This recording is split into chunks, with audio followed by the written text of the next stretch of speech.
Amelia Hartwell placed her engagement ring on the table quietly, deliberately, while 200 people held their breath and watched. Not because she was dramatic, because she was done. 6 years. Every sacrifice she had ever made. Every night she stayed. Every morning she chose him again. And Julian Whitmore stood there holding her sister's hand, wearing the ring Amelia had helped pick out, and said nothing. He didn't fight for her. He just looked away. And in that silence, something inside Amelia didn't break. It decided. If this story speaks, please subscribe to our channel, hit the notification bell, and follow along until the very end. And drop a comment telling me what city you're watching from. I want to see how far this story has traveled. The ballroom was exactly the way Amelia remembered it. Ivory drapes, warm chandelier light, the faint smell of white roses and expensive champagne. The Whitmore family had rented the entire top floor of the Meridian for Julian's 35th birthday celebration. It was supposed to be an intimate evening, close friends family, a quiet announcement before the larger engagement party next month. That had been the plan. Their plan. The plan Amelia had helped organize. She had confirmed the guest list herself. She had approved the floral arrangements. She had even suggested the menu because she knew Julian's mother was allergic to shellfish and nobody else had thought to ask. That was who Amelia Hartwell was. The woman who remembered everything. The woman who took care of everyone. The woman nobody thought to take care of in return. She had arrived 15 minutes late because her taxi got caught in midtown traffic. She had texted Julian twice. He hadn't responded, which was unusual, but she told herself he was probably busy greeting guests. She told herself not to overthink it. She was still telling herself that when she walked through the ballroom doors and saw them, Julian and Clara, standing near the far window, close together, his hand wrapped around hers, not casually, not as friends, but the way a man holds the hand of a woman he has already decided belongs to him. Clara was wearing white. Not just white, the white. A floor-length gown with delicate lace at the shoulders, the kind of dress that doesn't whisper. It announces. Amelia's first thought was strange. She thought, that's the dress we looked at together. The one in the boutique on Fifth Avenue. The one I said would be perfect. Clara had called it beautiful. Then she had apparently decided to keep it for herself. The room had already gone quiet when Amelia walked in. Not the polite quiet of a social pause. The terrible quiet of a room full of people who all knew something the person walking through the door did not. She saw it on their faces. Mrs. Albrecht, from the foundation board, who wouldn't quite meet her eyes. Thomas Whitmore, Julian's older brother, who turned his back entirely. Even Julian's assistant, a young woman named Rachel, who had always been warm and friendly. Rachel looked at Amelia with something close to pity, and then quickly looked down at her phone. Amelia walked further into the room. Her heels were quiet against the marble. Her heart was loud in her chest. Julian saw her first. Something crossed his face. Guilt, maybe, or something. Even smaller than guilt. Something that barely had a name, and then it was gone. Replaced by a careful, composed expression that Amelia recognized. It was the face he made in business meetings when he was about to deliver bad news he had already decided couldn't be changed. Amelia, he said. Just her name. Nothing else. And Clara turned. Her younger sister. 27 years old. Brown hair that caught the light. Eyes that looked so much like their mother's that Amelia had always found comfort in them. She found no comfort in them now. Clara's expression was complicated in a way that was somehow worse than simple cruelty. She didn't look triumphant. She didn't look sorry. She looked like someone who had been holding a terrible secret for a very long time and had finally put it down, relieved and guilty all at once, and trying very hard not to show either. Clara, Amelia said. The word came out calm. Amelia didn't plan for it to be calm, but her voice had apparently decided something before her mind caught up. Nobody in the room moved. Julian cleared his throat. Amelia, I think we need to talk. We're talking right now, she said. In front of everyone we know, which is apparently how you wanted to do this.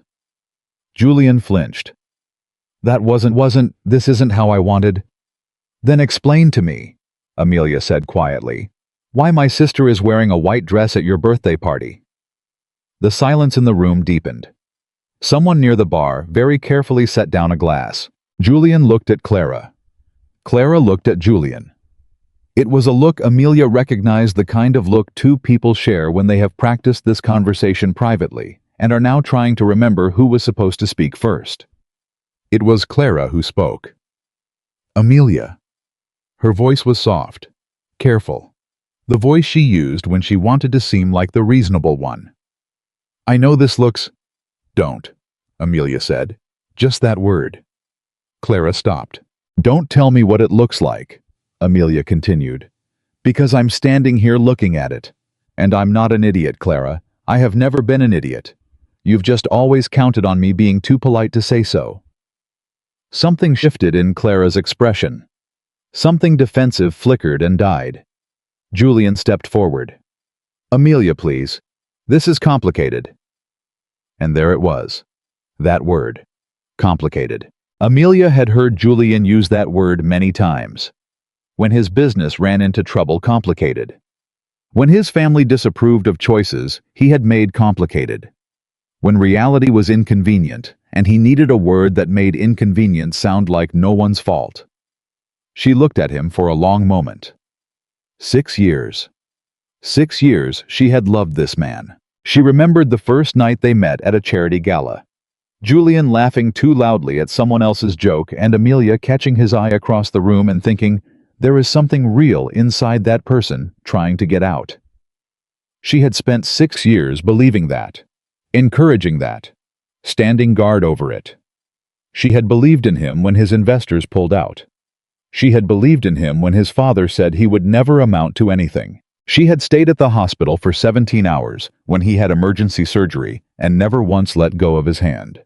And he was standing in front of her now with her sister's hand in his, using the word complicated like betrayal was a weather event. Something that just happened. Something nobody was responsible for. Complicated, Amelia repeated. Yes, Julian said. And the relief in his voice, the actual relief, because she had used the word back, because maybe this meant she was going to let it be complicated, let it be softened, let it be manageable. 6 years of my life is what's complicated, Amelia said. I walked away from a promotion in Chicago so you wouldn't have to do long distance. I lent you $40,000 when your company nearly folded, and I never once asked you to pay it back. I organized your mother's cancer fundraiser while I was working 60-hour weeks because you said you needed me, and I believed you. Julian opened his mouth. I'm not finished, Amelia said. He closed it. I gave you everything I had, every version of loyalty I knew how to give. And while I was doing that, she looked at Clara, while I was being loyal, you were in my own family, planning this. Clara's eyes filled. Amelia, I didn't mean for it. Don't. Amelia's voice didn't rise. It dropped. Quieter was worse, and somewhere inside her she knew it. Don't cry right now, because if you cry right now, I will say something I cannot take back, and I have spent my entire life protecting your feelings, Clara. I am asking you to protect mine for 60 more seconds. Clara pressed her lips together. The tears stayed. Julian looked around the room at the guests, the staff, the witnesses. To all of this, and Amelia watched him calculate. That was the thing about Julian she had always known and always excused. He calculated. Even grief he calculated. We should go somewhere private, he said. We don't need to do this here. You made it here, Amelia said. You invited me to a ballroom full of our friends and family, and apparently couldn't figure out how to make a phone call. So yes, Julian, we're doing it here. A murmur moved through the room. Mrs. Whitmore, Julian's mother, appeared at the edge of Amelia's peripheral vision, her face arranged in the expression she wore when she disapproved of a situation, but didn't intend to intervene. Amelia had seen that face before, many times. She had always told herself it was just the woman's manner. She understood now that it was something else entirely. She understood Mrs. Whitmore had known, maybe not everything, maybe not the length of it, the how long and how deliberate.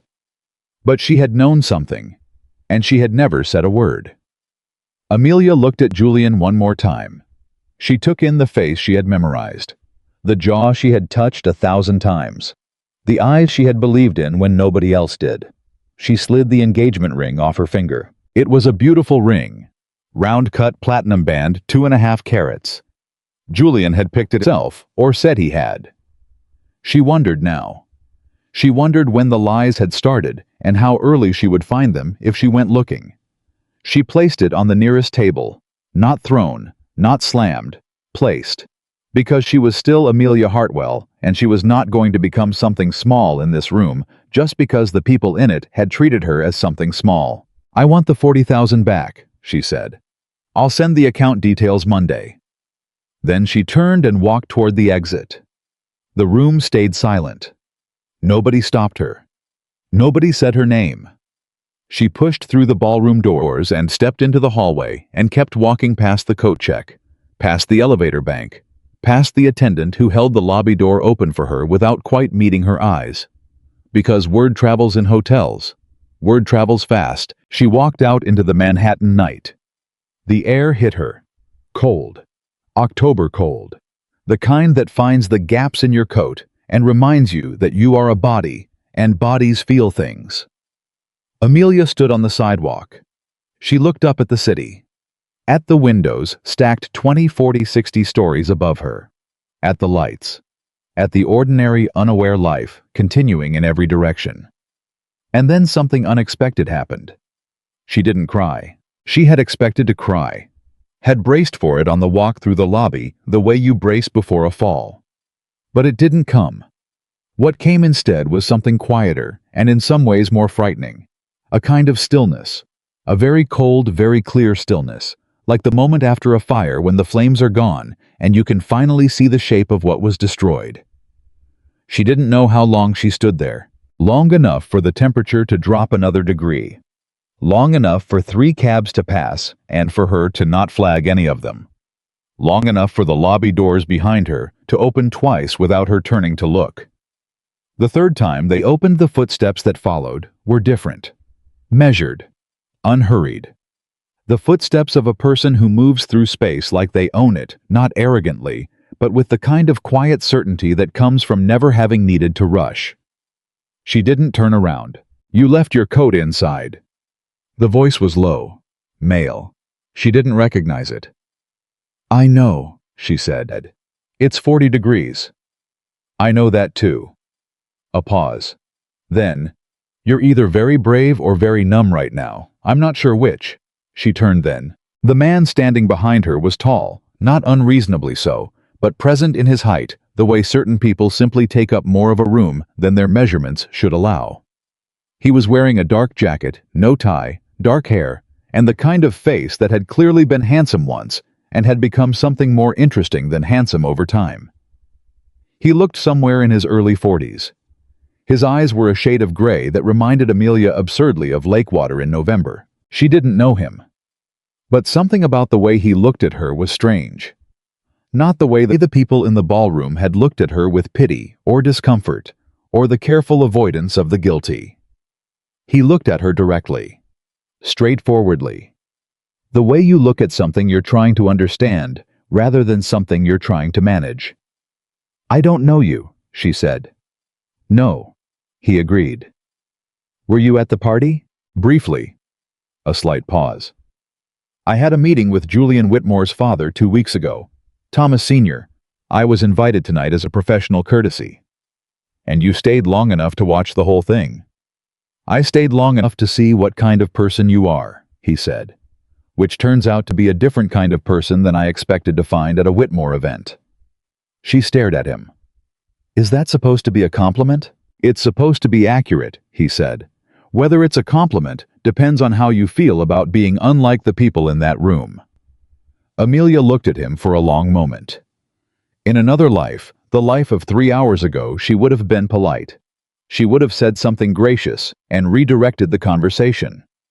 She would have protected the social comfort of a stranger because that was who she was, that was the habit of her. But the woman who lived that life had just left her engagement ring on a table inside.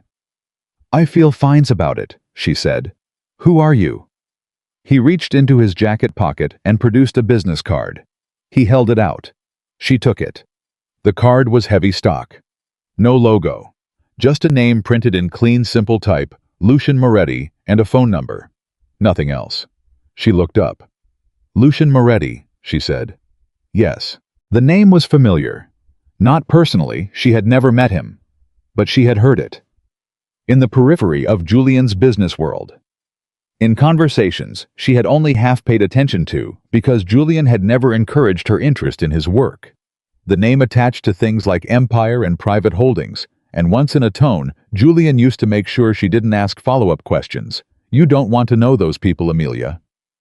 Julian told me to stay away from you, she said. The corner of Lucian's mouth moved. Not quite a smile. Something more precise.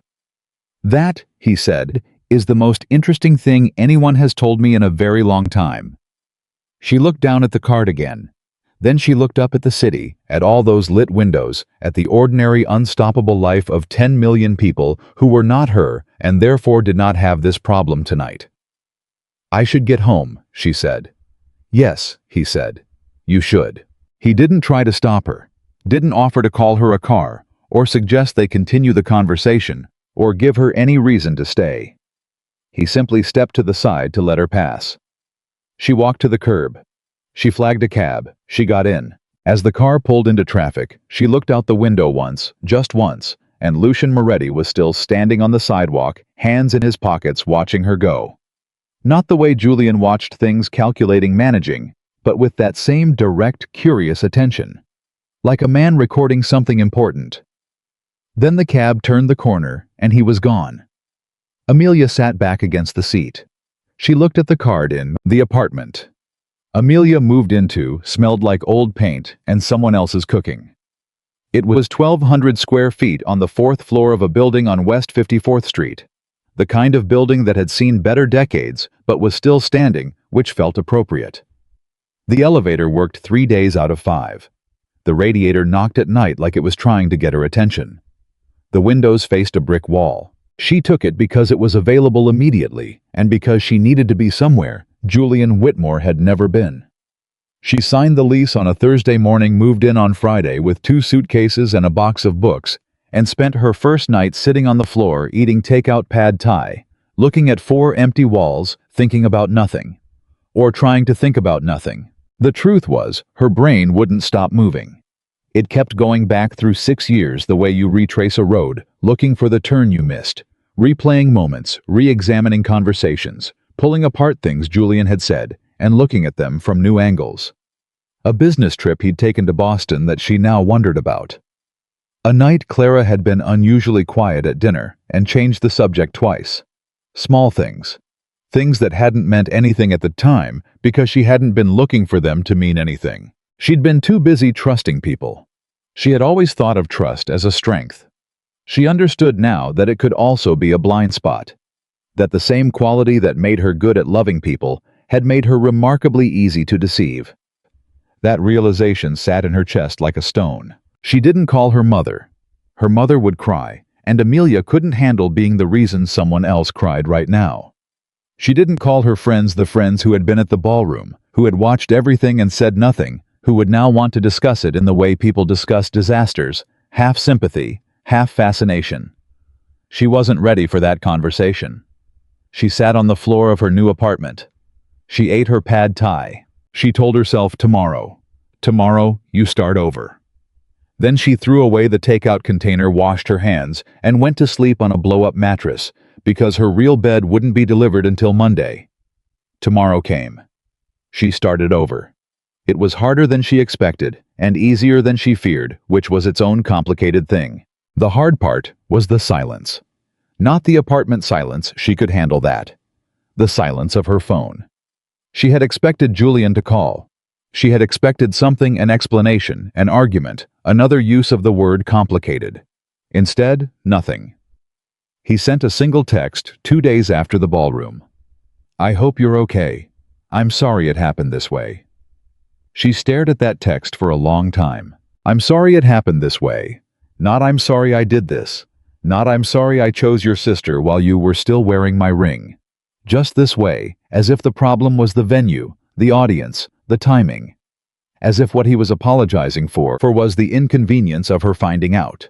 She didn't respond. She blocked his number 3 days later, not in anger, but with a cold practicality that surprised her. She blocked Clara too. She had things to figure out, and she could not figure them out with the noise of their guilt filling up her phone. The easier part was work. She was good at her job. She had always been good at her job. She was a senior project director at a non-profit consulting firm. The kind of work that required the exact combination of organization and compassion that Amelia had always possessed, in quantities she'd never quite known what to do with. She went back to the office the Monday after everything, walked straight to her desk, opened her laptop, and started answering emails. Her colleague Dana stopped by her office at 10 o'clock. Dana was 53, direct in the way that takes decades to earn, and had worked with Amelia for 4 years. She closed the office door behind her. She sat down without being invited. She looked at Amelia for a moment. Then she said, "You look like you haven't slept." "I slept fine," Amelia said. "You look like you're holding yourself together with absolute spite and good posture." Amelia almost smiled. "That's more accurate." "Do you want to talk about it?" "No." "Do you want me to pretend I don't know what happened?" "That would be helpful." "Yes." Dana nodded. She stood up. She paused at the door. "For what it's worth," she said, "the man was always using you. I could see it from out here.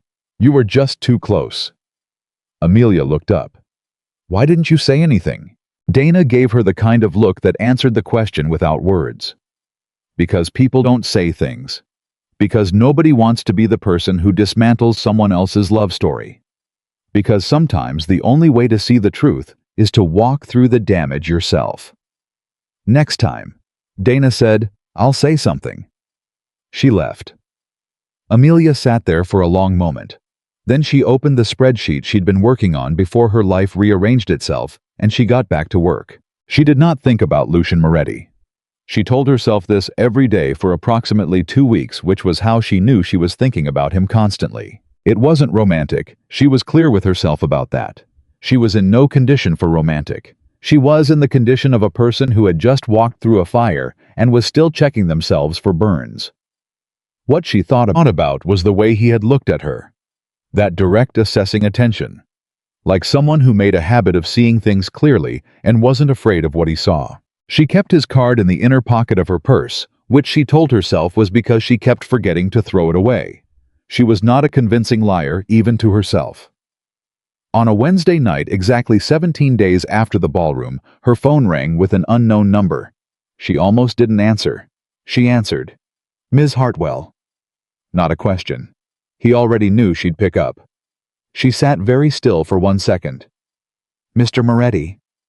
"I hope I'm not interrupting." "You are," she said. "I'm eating dinner." "I'll be brief. I have a business proposition I'd like to discuss with you, a consulting opportunity, if you're interested." She set down her fork. "You don't know anything about my professional background. I know you ran the operational restructuring for the Langley Foundation's Northeast Division in 2021 and turned a 14% deficit into a 9% surplus in 8 months, he said. I know you did the same for the Community Health Initiative in 2023, and that the director tried 3 times to promote you, and you turned it down twice. I know your professional reputation is by every account I've found exceptional. The silence stretched. You researched me, she said. I research everyone I consider working with. And before the ballroom, did you research me before that? A beat. I knew your name before the ballroom, he said. I didn't know who you were.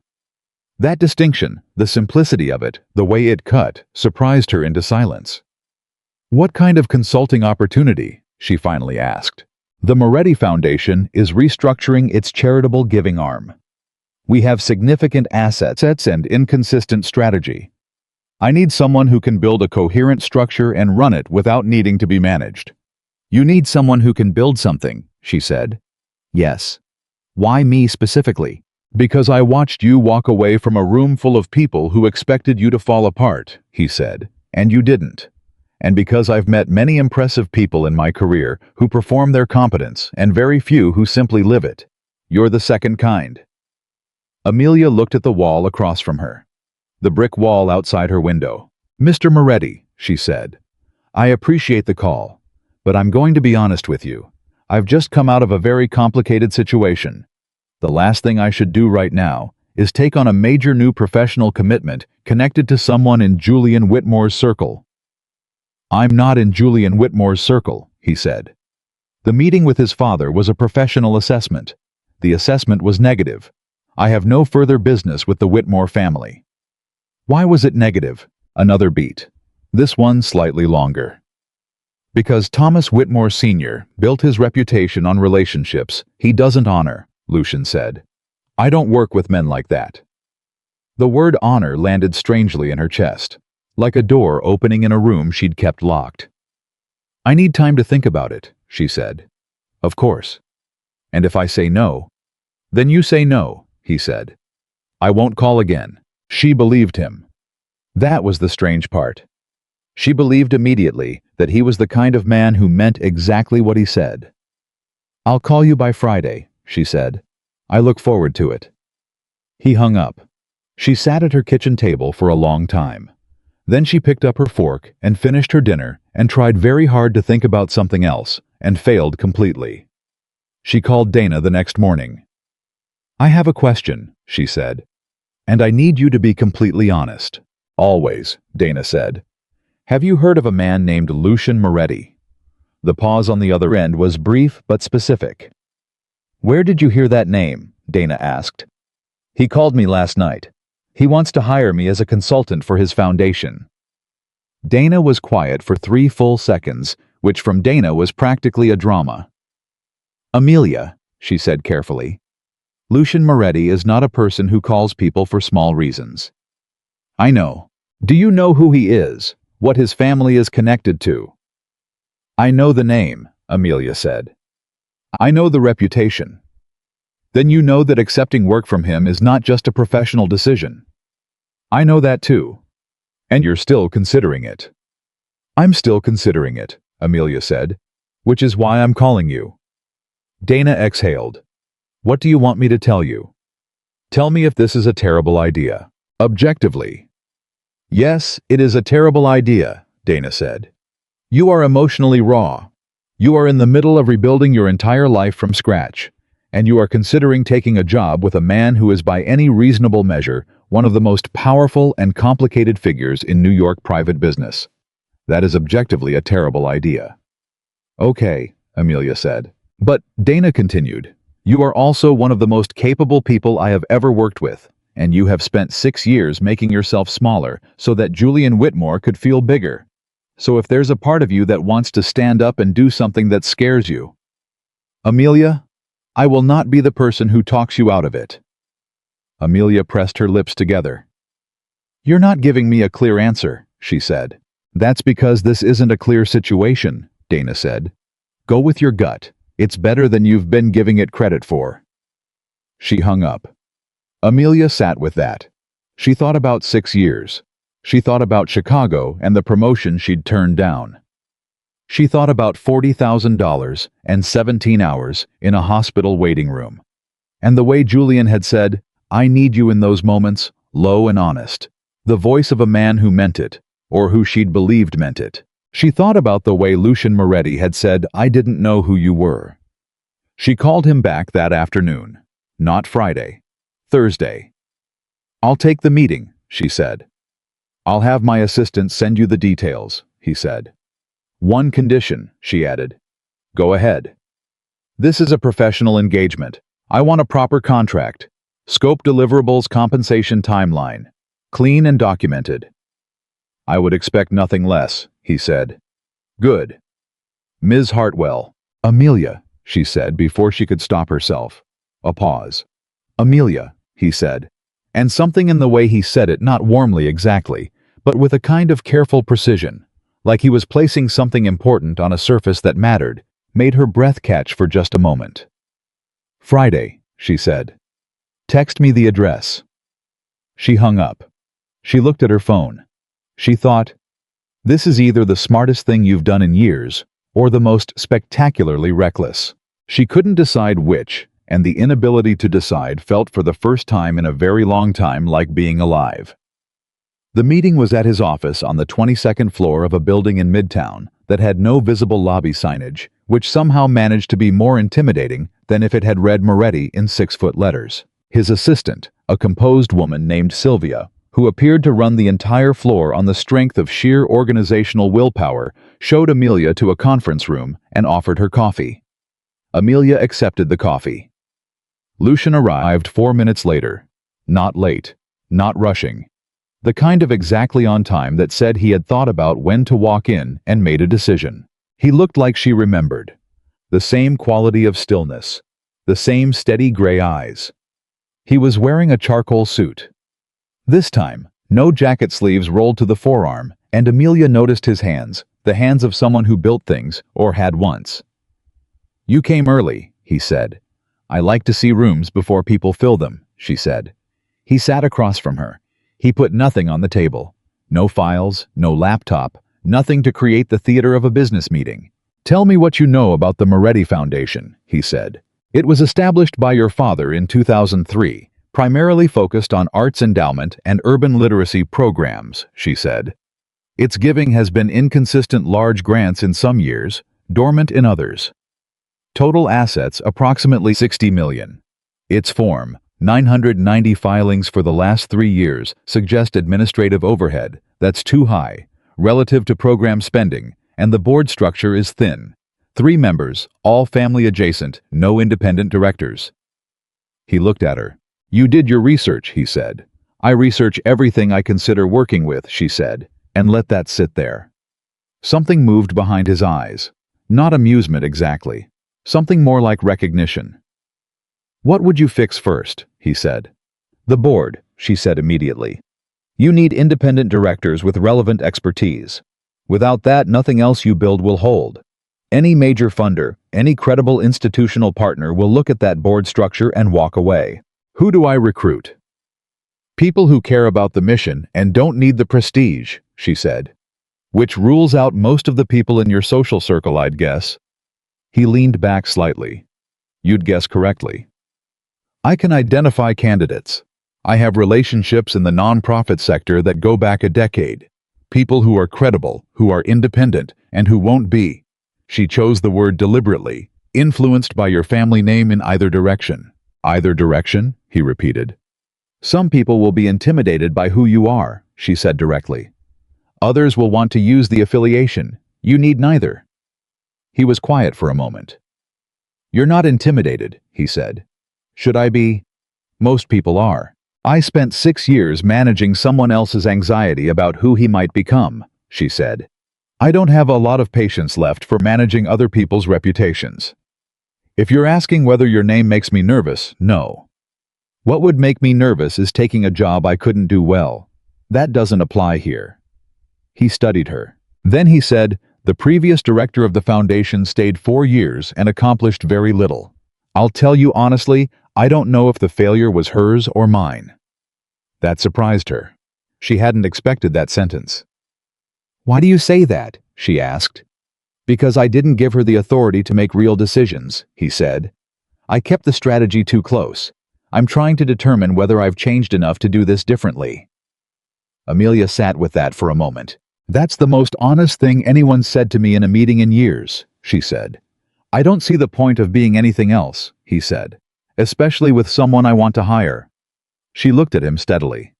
"Give me full authority over program strategy," she said. "I'll check in with you on governance decisions, budget allocations over $250,000, and anything that touches your family's existing commitments. Everything else is mine to run." "That's a significant ask," he said. "It's the only thing that will actually work," she said. "You said you want someone who doesn't need to be managed. You can't say that, and then manage them."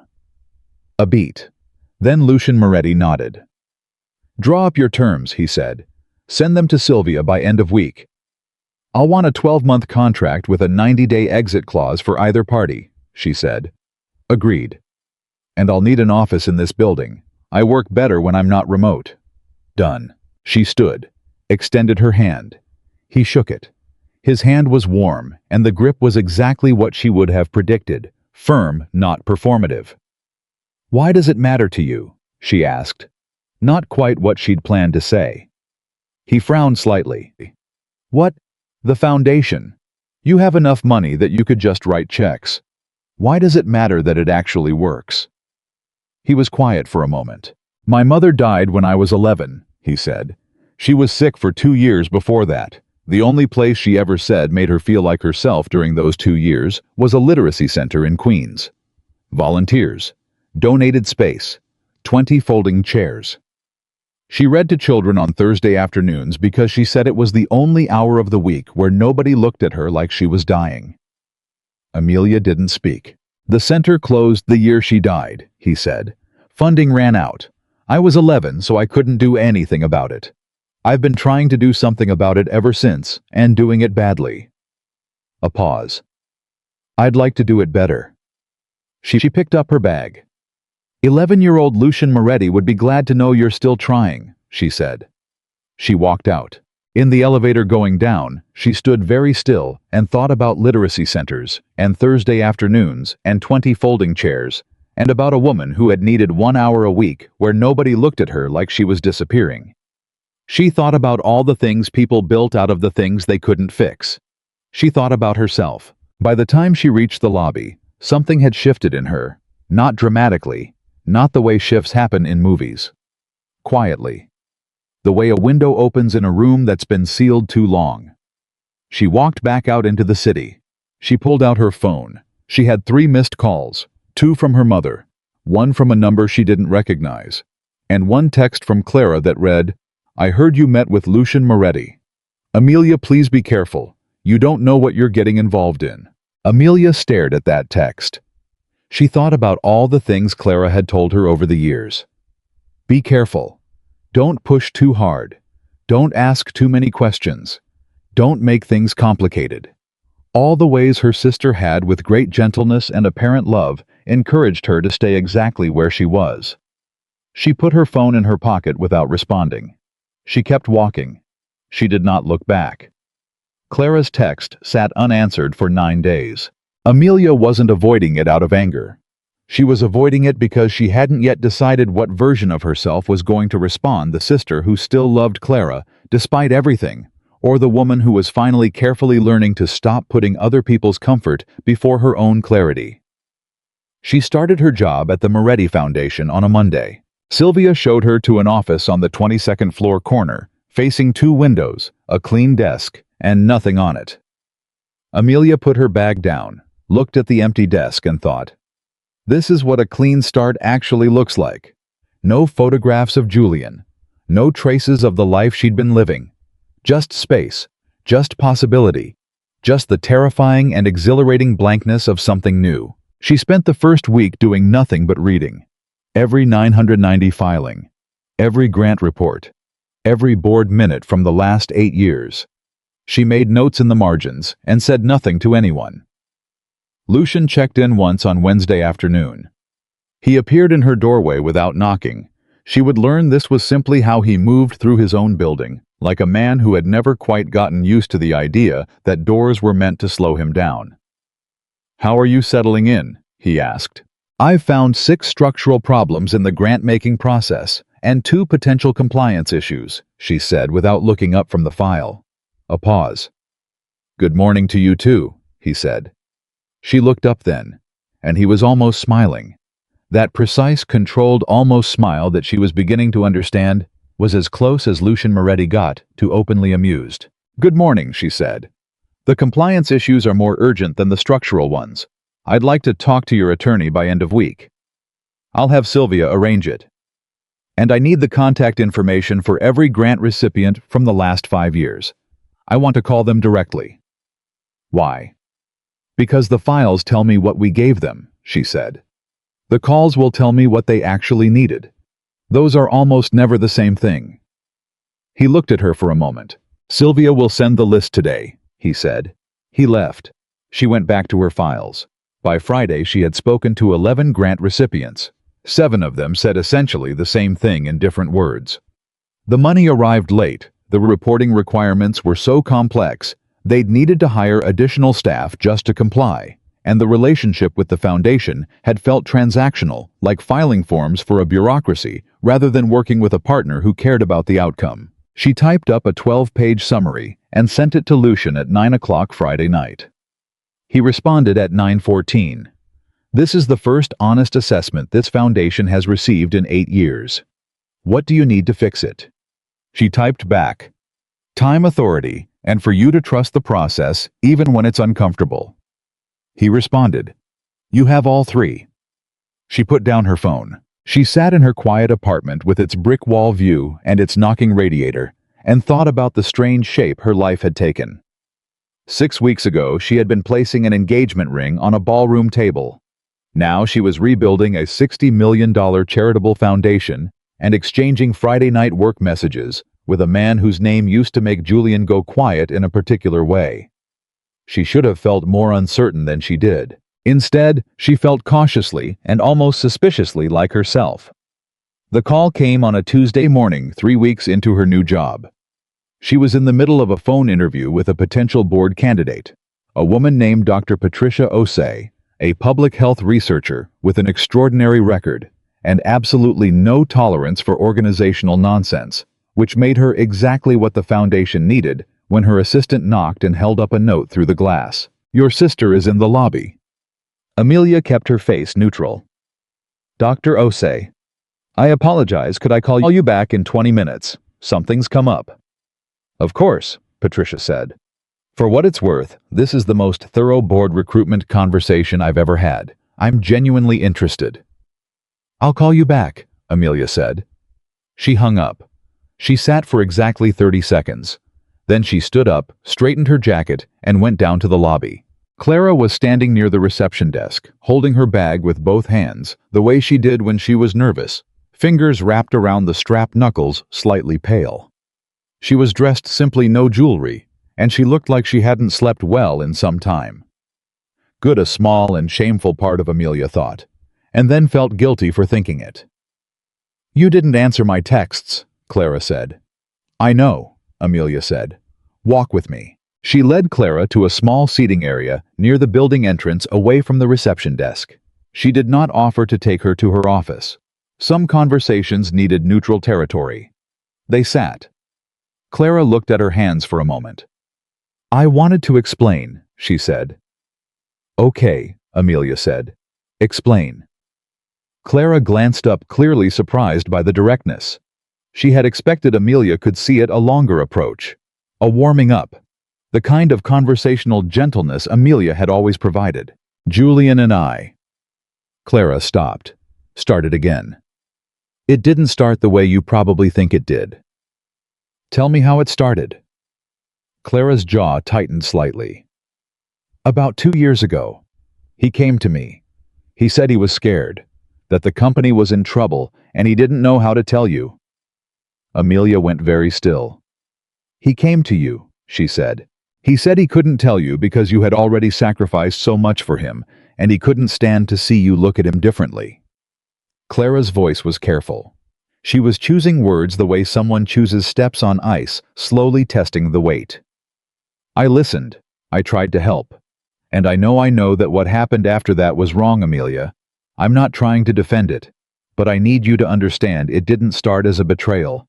It started as me trying to protect you. The silence between them stretched. You were protecting me, Amelia said. Yes. By spending 2 years in a secret relationship with my fiancé. Clara's face tightened. I know how that sounds. I need to know something, Amelia said. And I need you to be completely honest, because I have spent 6 years being lied to very thoughtfully by someone who also believed he was managing my feelings for my benefit, and I am not doing that again. She looked at her sister directly. Did you know about the money? Clara blinked. What money? The $40,000 I lent Julian. Did you know? Of course I knew, Clara said. He told me. He was... Did you tell him to pay it back? The pause was brief. Too brief. And in that brevity, the answer. He said you wouldn't want, Clara. Amelia's voice was quiet, but had a new edge in it that made Clara stop immediately. He was using my money to fund a life he was planning without me. Did he tell you that? Not in those words. In what words? Clara was quiet. Tell me, Amelia said. Not loudly, not dramatically. The way you ask a question you already know the answer to, but need to hear spoken aloud, because hearing it is different from knowing it. He said the money gave him the runway to restructure, Clara said slowly. That it bought him time to make the transition. The transition, Amelia repeated. From me to you. Clara looked up. Her eyes were wet. And Amelia looked at those eyes, the eyes that had always looked so much like their mother's. The eyes she had spent her whole life unable to stay angry at, and felt something complicated move through her. Not forgiveness, not yet. Not even close to forgiveness. But something more nuanced than pure anger. Something that felt like grief. Because this wasn't only a story about a man who had used her. It was a story about a system. A pattern. The way the people around her had always quietly, collectively organized their comfort around her willingness to accommodate them. Julian. Clara. Even Mrs. Whitmore with her diplomatic silence. Even the friends at the ballroom who'd said nothing. All of them had benefited in one way or another from Amelia's extraordinary capacity to absorb difficulty without complaint. She had been the load-bearing wall of other people's lives, and not one of them had thought to ask whether the wall was tired. I'm not going to scream at you, Amelia said. I want you to know that's a choice I'm making, not an absence of feeling. Amelia, I'm also not going to pretend this is fixable right now, she continued. Because it isn't. What happened between you and Julian, that's your story now, yours to live with. What I care about is the $40,000, and I need you to talk to him about it, because that money was mine, and I need it back. Clara straightened. I'll make sure. I'm also going to need some time, Amelia said. I don't know how much. I don't know what we look like on the other side of this. But I need you to give me space to figure that out without texting me warnings about people I've chosen to work with. Clara's expression shifted. I texted you about Moretti because I was worried. I know you were. Julian says he's dangerous, Amelia. Julian says a lot of things, Amelia said. Julian also said he loved me while planning a future with you. His assessments are not my reference point anymore. Clara opened her mouth, closed it. What do you actually know about Lucian Moretti? Amelia pressed. Specifically, not what Julian told you. What do you personally know? Clara's silence was its own answer. He told me not to pursue it, Clara said quietly. He got very agitated when I mentioned your name and his in the same conversation. Amelia filed that away. The specific texture of it, not concern, but agitation. Not worry, but something that looked more like threat assessment. Why would Julian Whitmore be agitated about Lucian Moretti? Amelia said. Less a question to Clara, more a question she was beginning to ask herself. Clara shook her head. I don't know. I think you might know more than you realize, Amelia said. And I think when you're ready to be completely honest with yourself and with me, you'll tell me what it is. Clara looked at her for a long moment. You've changed, she said. Yes, Amelia agreed. I have. You're harder. I'm clearer, Amelia said. Those look the same from the outside when you're used to someone being soft with you. Clara stood. She adjusted her bag. She looked like she wanted to say something else and couldn't find the shape of it. I'll talk to Julian about the money, she said. Thank you. And Amelia? Clara stopped at the edge of the seating area, turned back. For what it's worth. He never talked about you the way he should have. I told myself it was because he was under pressure, but I think I always knew. She paused. He talked about you like a responsibility, not like a love. The honesty of it hit Amelia somewhere unexpected. She held it. Thank you for saying that, she said. Clara left. Amelia sat alone for a few minutes. The lobby moved around her, Sylvia crossing with a stack of folders. Someone from finance arguing quietly on a phone near the elevator bank. Normal Tuesday morning noise. She pulled out her phone and called Dr. Osei back. Sorry about that, she said. Everything all right? Patricia asked. Yes, Amelia said, and was surprised to realize she meant it. Now where were we? She was reviewing board candidate files at 7:30 that evening when Lucian appeared in her doorway again. "You're still here," he said. "You're still here," she pointed out. He came in, which was unusual. Normally he appeared in doorways and conducted conversations from there, as if maintaining a certain physical distance was part of how he maintained everything else. But tonight, he came in and sat down across from her desk, and something about the way he did it, less formal than their usual exchanges, less managed, made Amelia pay attention. "I need to tell you something," he said. "And I'm telling you because it affects your position here, and you deserve to know it before you hear it from someone else."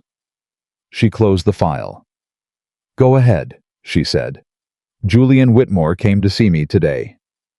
The room got very quiet. "He came here," she said. "To this building. He requested a meeting. I declined the meeting and had him escorted out, but not before he made several statements I think you should know about." She kept her face neutral. Her pulse had accelerated in a way she could feel in her throat, but refused to show. "What did he say?" "He said you were emotionally unstable following your separation and that your judgment was impaired," Lucian said. Each word was flat stated without drama, which somehow made it worse. "He said he was concerned about your well-being and that he hoped I would reconsider hiring you in such a significant capacity." Amelia stared at him. "He said I was unstable," she said. "Yes. He came to your building to tell you that. Yes, he also implied, not directly but clearly, that continuing to employ you would create complications for any future relationship between myself and the Whitmore business interests." She absorbed this. "He threatened you," she said, "with his family's business relationships, to protect himself from whatever he thinks I might do to his reputation." "That's my reading of it," Lucian said. "He's scared," she said slowly. "Not of her, not exactly. Of something she might know, something she might say. The way guilty people always became afraid of the people they had wronged once those people stopped being manageable." She thought about what Clara had said. "He got very agitated when I mentioned your name and his in the same conversation." Agitation. Fear. The specific behavior of someone who had done something they did not want examined. "Lucian," she said, and she noticed distantly that she had started calling him by his first name without deciding to, and that he had stopped reacting to it. "What do you actually know about Julian Whitmore's business finances?" He looked at her steadily. "More than I told you in our initial meeting," he said. She straightened. "Tell me now." "The Whitmore business restructuring 18 months ago," he said. "It wasn't a restructuring, it was a cover. Several of his investors were misled about the company's performance metrics. The reports they received were edited." She felt the words land. "Fraud," she said. "Potentially. The investors haven't acted because they don't know enough yet. But there were people who knew at the time." He paused. "People close to him." The implication settled over the room like weather. "He thought I was going to expose him," Amelia said. "That's why he chose Clara. Not because he loved her more. Not because the relationship developed. He needed someone he could manage, and I—" She stopped. The clarity of it was almost physical, like something that had been pressing on her chest for months, finally having a name and a shape. "I was going to report it. I had found discrepancies in 2022, early ones. I told him I thought he needed to bring in an independent auditor. He told me I was misreading the numbers. And you believed him," Lucian said. Not accusatory, just a statement. "I believed him," she said, "because he was the person I trusted most, and because I wanted to believe it was a misunderstanding." She looked down at her desk. "He replaced me with Clara because I was asking questions he couldn't answer. And then he spent the next year and a half quietly neutralizing every professional relationship I had that might give me access to more information." "Yes," Lucian said. "You knew this before you called me," she said. He held her gaze. "I suspected it," he said. "I wasn't certain. Calling you was partly professional. Your reputation is genuinely exceptional, and partly—" He stopped.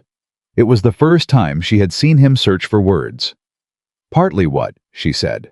"Partly because someone needed to make sure you had a position strong enough that Julian Whitmore couldn't finish what he started," Lucian said.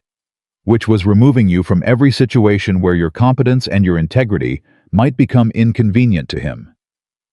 The breath she took was slow and deliberate. "You protected me," she said. "I gave you a position," he said. "You protected yourself. Those are different things." She looked at him for a long moment. At the face she was beginning to know not well yet, not the way you know a person after years, but in the particular way you start to understand someone who doesn't waste words. Every sentence Lucian Moretti said was a sentence he had decided to say. Nothing was accidental. And that meant the sentence he had just said, "I gave you a position," was also a decision. A deliberate limit. A way of giving her credit without taking any for himself. "What do you have on Julian?" she asked directly. "Enough to ask questions," he said. "Not enough to answer them." "But if someone had the original financial documents," she said. "The actual raw data from the 2022 and 2023 performance cycles before the reports were adjusted. Then someone would have answers instead of questions," he said. She nodded slowly. "I may have those documents," she said. He went completely still. "Explain," he said. "When I was supporting Julian during the restructuring, I had administrative access to his company filing system.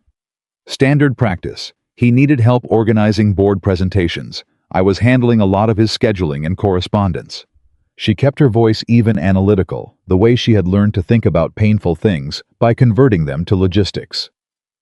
"I made backup copies of everything as a habit. Compulsive organization, occupational hazard. Those backups are on an external drive in a storage unit in Brooklyn." Lucian looked at her for a long time. "Amelia," he said carefully, "if those documents show what I think they might show, then people who were lied to deserve to know they were lied to," she said. "And the woman who spent 6 years being quietly dismantled so that a man could hide his mistakes deserves to have been useful for something." His jaw tightened slightly. Not in disagreement. In something that looked more like controlled reaction, the expression of a man who felt things strongly and had spent a very long time not letting them show. "You're not doing this for revenge," he said. "No," she said. "I'm doing it because it's right. Those investors lost real money. Real people were hurt." She paused. "And because I trusted him when I shouldn't have, which means I have some responsibility for the questions I didn't push hard enough." "You trusted your partner," Lucian said. "That is not a failure." "Not trusting him enough might have been," she said. "Or trusting him too much. I haven't decided yet." She stood up. "I need to go to Brooklyn." He stood too. "I'll come with you," he said. She looked at him. "You don't need to." "I know I don't need to," he said. Simply. No performance in it. She picked up her bag. "My car is downstairs," he said. They rode the elevator in silence. Not an uncomfortable silence. The specific silence of two people who don't need to fill space with noise because the space between them already means something. In the lobby, Sylvia caught Lucian's eye as they passed. "Should I push your 7 a.m. tomorrow?" she asked. "Yes," he said without explaining. Sylvia looked at Amelia briefly, not rudely, but with the quietly assessing look of a woman who had worked for Lucian Moretti for 11 years and could read the temperature of any situation in under 3 seconds. Whatever she saw, she seemed to decide was acceptable. "Have a good evening," she said. They stepped outside. The October night air hit exactly the way Amelia remembered from 6 weeks ago. Cold, direct New York City. New York City cold that doesn't apologize for itself. They walked to his car. Lucian, she said. "Yes. When this is over, whatever this becomes, I need you to know that I'm not doing this because I owe you anything. And I'm not doing this because I need someone to stand behind me." He looked at her. "I know," he said. "I'm doing it because it's mine to do," she said. "This is my decision, my action, my choice." "Yes," he said. "That's exactly why I'm not standing in front of you. I'm standing next to you." A beat. "There's a difference." She looked at him. She thought about Julian, who had always made every difficulty about what he needed to get through it. She thought about Clara, who had listened to Julian's fear and decided her sister's feelings were the manageable variable. She thought about all the people in her life who had stood either in front of her or behind her, blocking her view, or waiting to be pulled, and how rarely in all those years anyone had thought to simply stand beside her. She got in the car. He got in beside her. The driver pulled into traffic. Neither of them spoke for a full minute. Then Lucian said quietly, "You know, when Julian Whitmore told me this afternoon that you were emotionally unstable." "What?" she said. "I told him," he said, "that in my professional assessment, you were the most emotionally precise person I had encountered in 20 years of business." She stared at the window. She did not cry. She was not going to cry in Lucian Moretti's car on the way to retrieve evidence of her ex-fiancé's fraud from a storage unit in Brooklyn. That was not the kind of woman she was becoming. But something in her chest cracked open just slightly. Just enough to let something new come in. "Thank you," she said. "It was accurate," he said. "Not a compliment." "I know," she said. "That's why it means something." The car moved through the city. The lights came and went. Somewhere ahead of them was a storage unit and a drive full of documents, and the truth that had been buried under 2 years of her own willingness to believe in someone. She was going to find it. She was going to decide what to do with it. On her own terms. In her own time. She was done being manageable. The storage unit was 12 by 10 feet and smelled like cardboard and old air. Amelia had not been inside it in 8 months. She had rented it 2 years ago during a brief overlap between apartments, hers and Julian's. A period when they had talked seriously about moving in together and then quietly stopped talking about it without either of them naming the reason. She had kept the unit because she was organized and because she never threw away things she might need later. She had not known when she made that habit that it would one day save her. The external drive was in a gray plastic bin on the second shelf inside a manila envelope labeled WG Admin Backup 2022-23 in her own neat handwriting. She found it in under 4 minutes. Lucian stood near the entrance without offering to help, without saying anything. Simply present the way. He had a quality of being present that didn't crowd a person. She held the drive in her hands. It was smaller than she remembered.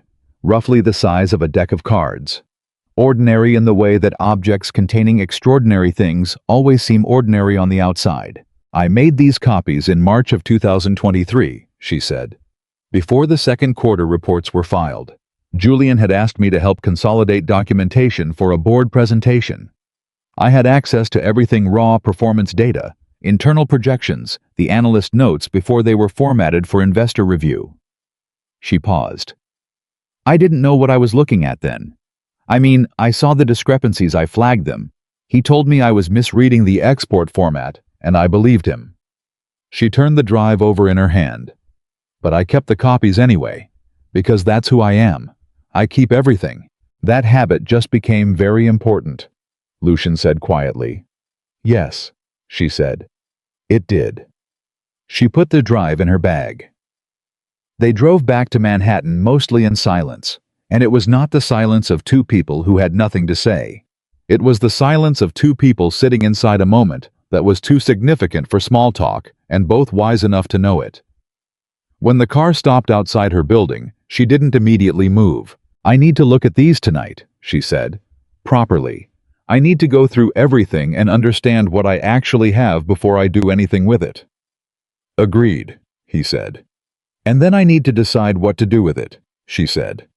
"On my own, without anyone else's agenda in the room." He looked at her. "I'll have my attorney available whenever you're ready," he said.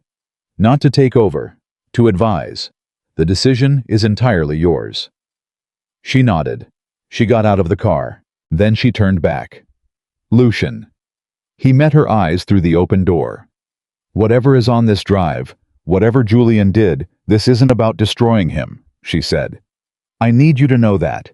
Because I suspect when this becomes public, people are going to say that's what it was about." "I know it isn't," he said. "How?" "Because a woman who wanted to destroy someone would have made a scene in that ballroom," he said. "You placed a ring on a table and walked out. That's not the behavior of someone who wants revenge. That's the behavior of someone who wants to be free." She stood there for a moment. Then she said goodnight and went upstairs. She sat at her kitchen table until 3 in the morning, with her laptop and the external drive and a legal pad and 2 cups of coffee, and she went through every file. By the time she stopped, her handwriting covered 6 full pages, and her chest felt heavy with something that had no clean name. Part vindication, part grief, part the specific exhaustion of being right about something you had desperately wanted to be wrong about, because it was all there. Every discrepancy she had flagged in 2022 and been told was a formatting error. Every projection that had been rounded up by 2030, in some cases 40% before being presented to investors. Internal emails between Julian and his CFO discussing which metrics to clarify for the Q2 report. A note dated September 2022, 2 years ago exactly, in which Julian wrote to his CFO, "A is asking questions again. Need to manage this carefully going forward." A. Her initial. He had written her initial in a fraud communication, like she was a variable in an equation, a complication to be managed. She put down her pen. She sat very still. In that moment, she did not feel triumphant. She did not feel righteous. She felt the specific quiet grief of finally seeing clearly a thing you have been looking at for years. The way it hurt to realize that the love she had been so certain of, the love she had organized her entire life around, had been real only on one side, and even then, only for a while. At some point, Julian had stopped loving her and started managing her. And the cruelest part was that the transition had been so gradual she had not felt it happen. A is asking questions again. She took a slow breath. Then she picked up her phone and texted Lucian, "I have what I need. I want to meet with your attorney Monday morning." His response came in under 2 minutes, despite the fact that it was nearly 3 a.m., 8 o'clock. "My office. I'll have Daniel there." She put down her phone. She looked at the legal pad. At 6 pages of her own handwriting documenting the systematic dismantling of her trust. She turned the pages over so she couldn't see them. Then she went to sleep. She had a reckoning to prepare for. She needed to be rested. She did not expect Julian to call on Saturday morning. She had unblocked his number the previous week practically because she had needed to confirm the account details for the $40,000, which Clara had apparently actually discussed with him. She had not expected him to use the opening. He called at 9:17. She almost didn't answer. She answered. "Amelia." His voice was the voice she knew so well. Warm, calibrated, the voice of a man who had learned long ago that tone was its own argument. "I need to talk to you." "Okay," she said. "Talk." A pause. He had expected, she realized, more resistance up front. He had prepared for a door he would need to push through, and she had opened it immediately, which threw him. "I heard you went to your storage unit last night," he said. She went completely still.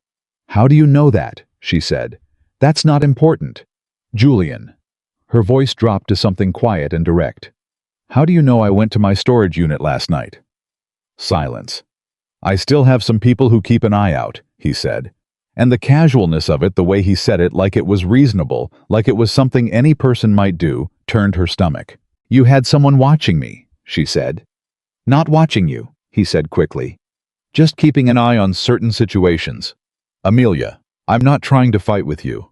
I'm calling because I'm worried. I know you've found some old files, and I know you're talking to Lucian Moretti about them. And I need you to understand that you don't have the full picture." "What's the full picture?" she said. "The company was in real trouble," he said. "Real serious trouble. People would have lost jobs, hundreds of people. I did what I had to do to keep it alive long enough to right the ship. The investors were going to get paid back." "Were they?" she said. "Yes, they were. The recovery plan was always in place." "Julian," she stopped him, clearly firmly. "I have the September 2022 email in which you discuss how to manage me because I was asking too many questions. I have the Q1 and Q2 raw data from 2022 and 2023, alongside the investor reports that were filed. The gap between them is not a formatting error, and it never was." A pause. "I know what you did." The silence on the other end of the line was long and had a specific texture to it. Not the silence of innocence, but the silence of calculation. She could almost hear him thinking. Sorting options. Running probability. "Amelia," he said, and his voice had shifted. Softer now, lower. The voice he used when he wanted to reach past her defenses and touch something real. I know I hurt you. I know what I did to us was unforgivable. And I'm not asking you to forgive me. But please think about what you're doing here. Think about who benefits if you go public with this. Because it's not you. It's Lucian Moretti, who has his own agenda and his own reasons for wanting my family's business exposed. Stop, she said. He stopped. Don't do that, she said. Don't try to make this about him. This has nothing to do with Lucian. This is about investors who were lied to and deserve to know. This is about the fact that I sat in your office in 2022 and told you something was wrong, and you looked me in the eye and told me I was misreading the data. Her voice was steady. She was proud of how steady it was. You used my trust as a tool. And then when I became inconvenient, you replaced me with someone more manageable. And now you are calling me on a Saturday morning to tell me to think carefully about who benefits, because the only person you've ever really thought about is yourself. That's not fair. It's accurate, she said, which in my experience is better than fair. A pause. Then Julian said something she had not expected. I loved you, he said. I need you to know that. Whatever you think of me, whatever I did, what we had was real. I loved you, Amelia. She closed her eyes. She sat with that for a moment, because she believed him. That was the complicated truth she had wrestled with at 3 in the morning, looking at a legal pad full of his betrayal. She believed he had loved her, and she believed that a person could love someone genuinely and still be capable of using them systematically. Those two things could be true at the same time. The love didn't cancel the damage. The damage didn't erase the love. Both were real. Both had to be held. I know, she said quietly. I believe you. He exhaled. Then, but love isn't enough, she said. Love without honesty is just management with better intentions. And I spent 6 years being managed, Julian. Very lovingly, very carefully. And I'm done. She hung up. She sat for a moment. Then she picked up her phone and called Lucian. He knows about the storage unit, she said when he picked up. A short silence. Tell me exactly what he said. She recounted the conversation precisely and quickly. When she finished, Lucian was quiet for 3 seconds. He has someone in your building, he said. Or near it. That's what I think. Have you told anyone else about the drive? Only you. Then he has eyes on you specifically. No alarm in his voice. Just the cold, efficient processing of a man who had spent his life thinking about exposure and risk. I'm going to send someone to be with you today. Not to watch you, to make sure Julian's people can't do anything that makes this more complicated. I don't need a bodyguard, she said. You don't, he agreed. But you do need someone Julian Whitmore's associates won't want to approach. There's a difference. She opened her mouth to argue. She stopped herself. This was the line she kept having to find between independence and isolation. Between refusing to need people and refusing to accept help. She had been so determined since the ballroom not to trade one dependency for another. Not to replace Julian's management with Lucian's protection. But what Lucian was offering wasn't protection from the world. It was protection of the space she needed to make her own choice. And that she was learning was a different thing entirely. Fine, she said. But they stay outside. Understood. And Lucian, I'm not changing the plan. Monday morning, your attorney, we go through everything, and I decide next steps. Yes, he said. Simply. Without negotiation. She exhaled. He said you have your own agenda, she told him. Your own reasons for wanting his family's business exposed. A pause. Do you believe that? He asked. She thought about it honestly, the way she was learning to think about things, without the filter of what she wanted to be true. I think you probably have professional reasons that align with the right thing to do, she said. I don't think that makes the right thing less right. That's an accurate description, he said. What professional reasons a beat? 3 of the investors Julian Whitmore defrauded, Lucian said, are people I have business relationships with. One of them, a man named Arthur Belknap, lost $4 million and has been quietly trying to understand why for 18 months. He came to me because he trusted my network. I told him I was looking into it. Another pause. I didn't engineer you finding those documents, Amelia. I didn't know they existed. But yes, if what you have is what I think it will help Arthur Belknap understand what happened to him. And I would not be honest with you if I pretended that was irrelevant to me. She nodded slowly, even though he couldn't see it. Thank you for telling me, she said. I don't see the point of being anything else, he said. And she recognized the phrase he had said it to her in their first real meeting weeks ago. She was realizing not a line. It was simply true of him. Monday, she said. Monday, he confirmed. She spent Saturday doing ordinary things, with deliberate intention laundry groceries, a long phone call with her mother, that was careful and warm and carefully avoided the topic of Julian. Her mother was not a foolish woman. She knew more than she said. She had also, Amelia realized, now always been slightly afraid of Julian, of his certainty, his smoothness, the way he occupied a room. She had never said so. Amelia added that to the long list of things people had known and not said. On Sunday afternoon, Dana called. I heard through the grapevine, Dana said without preamble, that Julian Whitmore has been making calls. Amelia straightened. What kind of calls? The kind where he tells people that his former fiancé is going through something very difficult and that anything she might say about his business practices should be understood in that context. Dana's voice was controlled, but had a specific edge that meant she was genuinely angry. He called Martin Elias at the Langley Foundation, your former client Amelia, and suggested they might want to reconsider any future engagement with you, given your current emotional state. The audacity of it hit her like a physical thing. He's trying to cut off my professional credibility before I can say anything, she said. Yes, Dana said. Which means he knows you have something, and he's scared. He called me Saturday morning, Amelia said. He already tried the direct approach. When that didn't work, he went around you, Dana finished. Classic. He can't control what you're going to say, so he's trying to control how people receive it. Amelia was quiet for a moment. Dana, she said. How many people did he call? At least 4 that I know of. Martin Elias. A woman named Patricia Osei. Amelia's hand tightened on the phone. He called Patricia Osei, she said. Yesterday afternoon, apparently.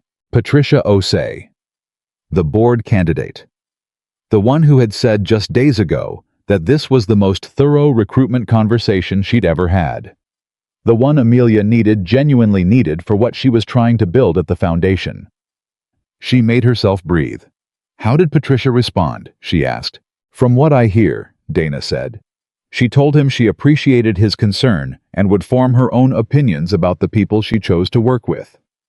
Then she called whoever told me and said, and I'm quoting directly, if that man thinks calling me is going to make me trust him over the woman he betrayed, he has fundamentally misunderstood how women think. Amelia exhaled. God, I need her on that board, she said. You're going to get her, Dana said. But Amelia, he's escalating. He's scared, and he's escalating, and that means whatever you're sitting on is significant enough that he thinks it's worth burning relationships to protect himself. It is significant, Amelia said quietly. Dana went quiet. Are you safe? She asked. Not dramatically. Just directly the way Dana asked things. Yes, Amelia said. I'm not going to let him make me afraid of my own department. Call me if anything changes. I will. She hung up. She sat with the gathering shape of it. Julian's fear taking on the texture of action, spreading outward, touching the people in her professional life, the same way it had touched her personal life, the same pattern, the same instinct. When Julian Whitmore felt cornered, he managed outward. He called people. He controlled narratives. He made himself the reasonable center of every story. He had been doing it for years. He had done it to her face, and she had believed him. He was doing it now from a distance, and she could see it clearly. That clarity was new. And it was, she realized with a cold and steady recognition, exactly what he had always been afraid of. Monday morning, 8 a.m. Lucian's attorney was a man named Daniel Rourke, mid-50s, with the kind of face that had spent decades in rooms where everything was serious and had accordingly become serious itself. He shook Amelia's hand with the professional warmth of someone who reserved actual warmth for non-billable hours. They sat at the conference table. Amelia put the drive on the table. She put her 6 pages of notes beside it. "Walk me through what you have," Daniel said. She did, methodically, precisely, starting with the 2022 discrepancies and ending with the September email. She laid it out the way she laid everything out, logically, sequentially, without editorializing. Just the facts, the dates, the gaps, the documentation. When she finished, Daniel was quiet for a moment. "This is substantial," he said. "I know," she said. "The September email alone establishes intent to suppress internal disclosure." "I know that too." He looked at Lucian briefly, then back at her. "What outcome are you looking for, Ms. Hartwell?" "The investors who were lied to deserve accurate information," she said. "I want to make sure they have it. How that's accomplished through regulatory reporting, civil action, whatever the appropriate channel is, I'm open to your guidance on process. But the objective is the investors. Not Julian's destruction, not public exposure for its own sake. The people who lost money need to know what happened." Daniel nodded slowly. "There's a path here," he said. "A careful one. We'd start with SEC notification. I'd recommend doing this through a formal attorney submission, rather than direct whistleblower filing, which gives us more control over timing and framing." He paused. "But Ms. Hartwell, I have to be honest with you. Once this moves, it moves. Julian Whitmore will know immediately who initiated it. The professional retaliation he's already begun will likely escalate." "I know," she said. "And your position here?" He glanced at Lucian again. "My position here is not contingent on this investigation," Amelia said firmly, and looked directly at Lucian as she said it. "Is that correct?" "Your contract is your contract," Lucian said. "It has nothing to do with Julian Whitmore." "Then there's no conflict," she said. Daniel looked at her for a moment. "You've thought this through?" "Yes," she said. "I've had 6 years of practice thinking through things that other people left for me to figure out." Something shifted in the room. A small shift, barely visible, but Daniel Rourke, who had been an attorney for 30 years and could read the emotional temperature of a room, the way other people read. Weather looked at Amelia Hartwell with an expression that had moved past professional assessment into something closer to respect. "Let me start drafting the submission," he said. "I'll need 48 hours. Can you leave the drive with me?" "I made 3 additional copies Saturday night," she said. "The drive is yours." She slid it across the table. Daniel picked it up. He looked at it for a moment. "You know," he said, "in 30 years of this work, I've met very few people who had the evidence and the clarity to do what you're doing without making it personal." "It is personal," she said. "I just refuse to let personal make me sloppy." He almost smiled. "I'll call you Wednesday," he said. He left. Amelia and Lucian sat at the conference table. The room was quiet. Outside, the city was doing what it always did. Moving, building, destroying, rebuilding, completely indifferent to the 10,000 private reckonings happening inside its buildings at any given moment. "How do you feel?" Lucian asked. She considered that. "Like I've been carrying something very heavy for a long time," she said, "and I've just put it down, which should feel like relief. But your body doesn't immediately believe you. It keeps bracing." He nodded. "That takes time," he said. "How long?" "Longer than it should," he said. "But less long than you fear." She looked at him. "You're speaking from experience," she said. He didn't confirm it. He didn't deny it.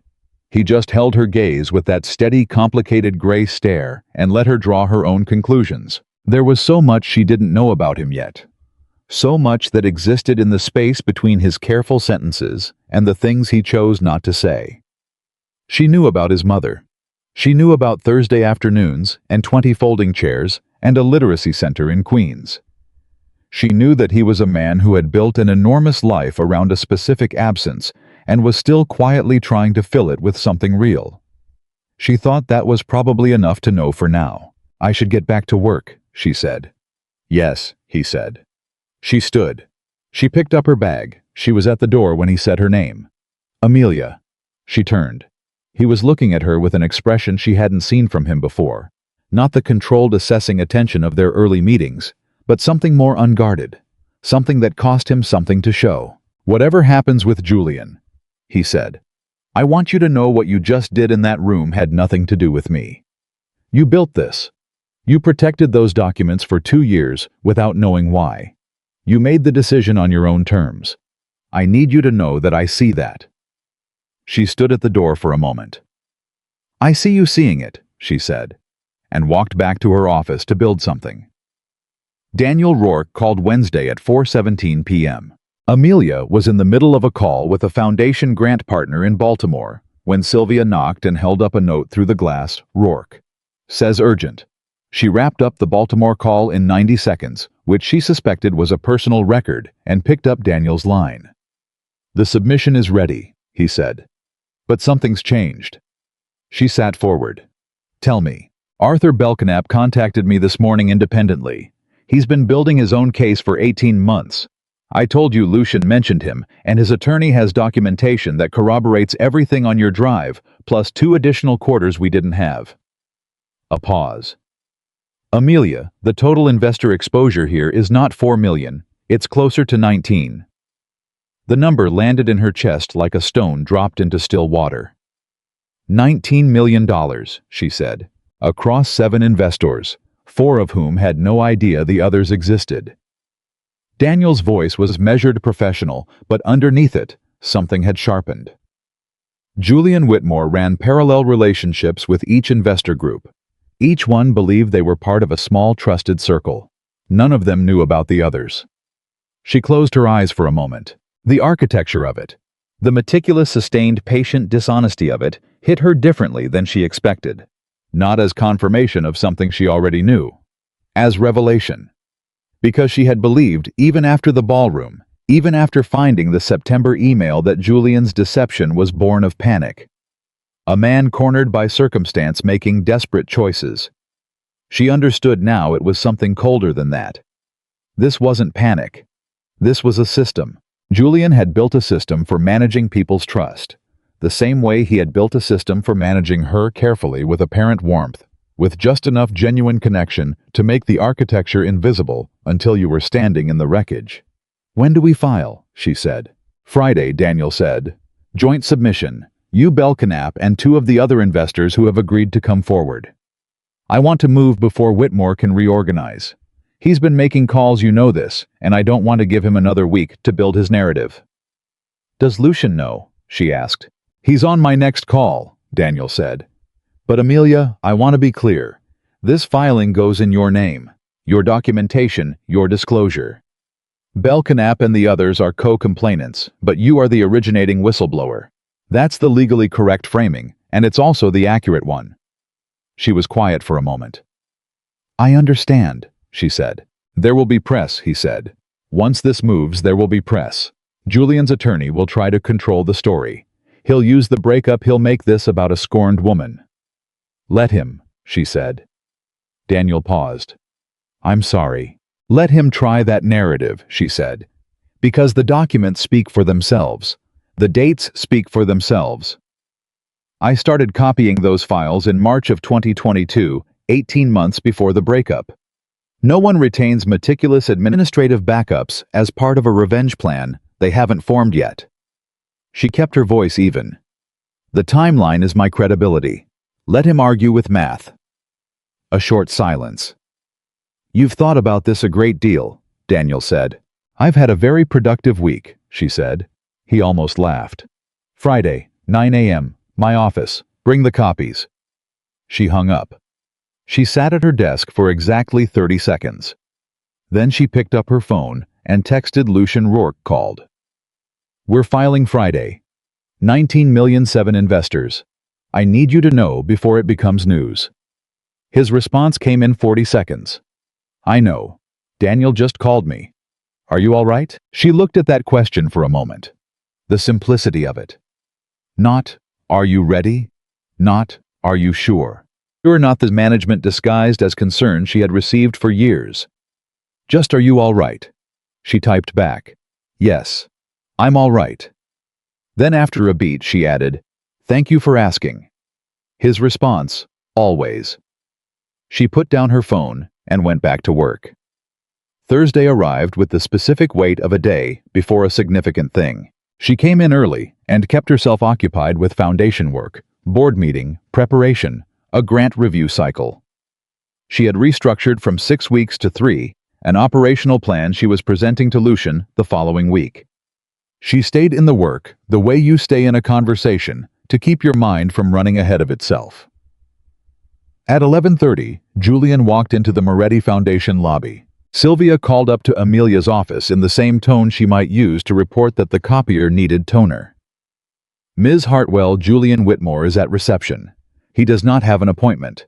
Security is present. Your direction. Amelia thought about it for exactly 4 seconds. Tell him I'll be down in 5 minutes, she said. Are you certain? Sylvia asked, and in those 3 words was the entire history of a woman who had worked for Lucian Moretti for 11 years and had learned to assess risk in a single sentence. Yes, Amelia said. And Sylvia, please make sure someone stays in the lobby. Already arranged, Sylvia said. Amelia stood up. She straightened her jacket. She looked at herself in the small mirror she kept on the back of her office door. Not vanity, but the habit of someone who had learned that how you carry yourself is the first thing people read before you say a word. She looked like herself. More like herself maybe than she had in years. She went downstairs. Julian was standing near the reception desk. He was wearing a coat she recognized, dark wool, well-cut, the coat he wore when he wanted to look serious. He had dressed for this. She noticed that and filed it away. He looked tired. Not the attractive tiredness of a man who worked hard, but the specific tiredness of someone who had not been sleeping, who had been carrying something and beginning to feel the full weight of it. Good, said the small and shameful part of her again. And this time, she didn't feel guilty for thinking it. Amelia, he said. Julian, she said. She did not offer to go somewhere private. She stood in the lobby. He glanced around at the security presence at Sylvia, visible behind the reception desk, at the entirely non-private nature of this conversation. Can we talk somewhere? No, she said. Here is fine. You have 5 minutes. He looked at her. And in his eyes, she saw something she had never seen there before. Not guilt, not calculation, but something rawer and more honest than either. Something that might, if she was charitable, be called recognition. I know what you're filing tomorrow, he said. She said nothing. I know about Belknap and the others, he said. I know about Daniel Rourke. He exhaled. I'm not here to stop you. That surprised her. She kept it off her face. Then why are you here? Because I owe you a conversation that isn't about managing you, he said. And I know that's a strange thing to say. I know I don't have any credibility with you right now. But I need to say it anyway. She waited. He ran a hand through his hair, a gesture she knew. A gesture she had watched 1,000 times in good moments and difficult ones. Her chest did a complicated thing that she did not allow to interfere with her expression. I did love you, he said. I need to start there because everything else I'm going to say is only true inside of that. Okay, she said. When the company started failing, I was terrified, he said. Not just about money, about who I was, what I was going to be without it. And you were Amelia, you were so capable, so completely capable. You could see problems I couldn't see, and you solved things I didn't know were solvable. And I told myself I was grateful, but what I actually felt was smaller and smaller every year. He stopped. That's not your fault. I know it's not your fault. But I couldn't fix the feeling, so I started managing it. And managing you. And telling myself I was protecting you when what I was actually doing was protecting my ego. She looked at him. Why are you telling me this now? She said. Because you deserve to hear it, he said. And because I've spent the last 2 weeks being afraid of you, and I'm tired of being afraid of the person I should have been honest with years ago. The lobby hummed quietly around them. She made a decision. Julian, she said. I believe you. I believe you loved me, and I believe you were afraid. And I believe that in your own way, you thought you were managing a situation rather than hurting a person. She held his gaze. I also believe that none of that undoes what you did to those investors. The fear was real. The fraud was also real. Both things are true at the same time. He nodded. His jaw was tight. I know, he said quietly. The filing goes in tomorrow, she said. I'm not changing that. I know that too, he said. Then why? Because I needed to look you in the face and say that what I did to you was wrong, he said. Not complicated, not a product of circumstance, wrong, and that you didn't deserve it, not any of it. He paused. And I needed to say that before the lawyers take over and everything becomes a position. She stood with that. She thought about 6 years. She thought about the woman who had believed in him when nobody else did. She thought about the woman who had taken notes on discrepancies and been told she was misreading them and believed that too. She thought about the ring she had placed on a table in a ballroom while 200 people watched. She thought about who she was now versus who she had been then. They were the same person. That was the thing nobody told you. You didn't become someone new. You became more fully yourself. The betrayal hadn't changed her. It had removed the things that had been covering her. Thank you for coming, she said. I mean that. He nodded. He turned to go. Julian, she said. He stopped. Get a good attorney, she said. Not your father's people. Someone who actually works in securities law. If you cooperate with the investigation rather than fight it, it will be better for everyone, including you. He looked at her for a long moment. You're giving me advice, he said. I'm being practical, she said. I'm not your enemy. I'm just not going to let you be comfortable in a lie anymore. He walked out. She stood in the lobby and watched the door close behind him. Sylvia appeared at her elbow with the specific silent efficiency of someone who had materialized from nowhere.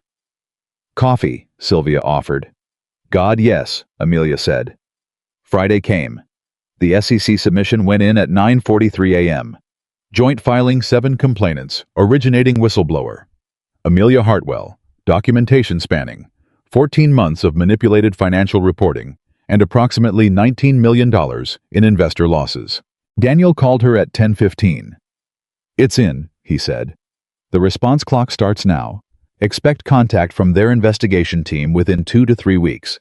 In the meantime, I'm going to work, she said. That's the right answer, he said. She hung up and went back to her desk and spent the rest of Friday doing what she had been doing every day for 6 weeks, building something. The board documentation was nearly complete. Patricia Osei had formally accepted the independent director role on Thursday, with a phone call that had lasted 40 minutes and covered everything from governance structure to grant philosophy to Patricia's strong opinion that most nonprofit boards spent too much time on optics and not enough time on outcomes. Amelia had agreed with everything Patricia said. She was still smiling about it at 2 in the afternoon when Lucian appeared in her doorway. Not unusual. He appeared in her doorway most days. But something about his posture was different today, less the managed stillness of a man in his professional environment, and more the particular restlessness of someone who had something to say and was deciding how. It's done, she said. Filed this morning. I know, he said. Daniel told me. Then what are you doing in my doorway? He came in. He sat down across from her. He put nothing on her desk, which was his habit. He simply sat and looked at her with those November lake eyes, and the expression she had learned to read as I am about to say something I have thought about carefully. I want to ask you something, he said. Okay, she said. And I want you to know before I ask it that your answer, whatever it is, has no bearing on your position here. Your contract is your contract. Your work stands on its own. She looked at him steadily. Ask. Would you have dinner with me? He said. Not a working dinner, not a foundation discussion. Dinner. As two people who have been circling something for 2 months and might benefit from acknowledging it. The room was quiet. She looked at him. She thought about the sidewalk outside the Meridian 6 weeks ago, and a man who had brought her coat out and called her either very brave or very numb, and meant it as a real question.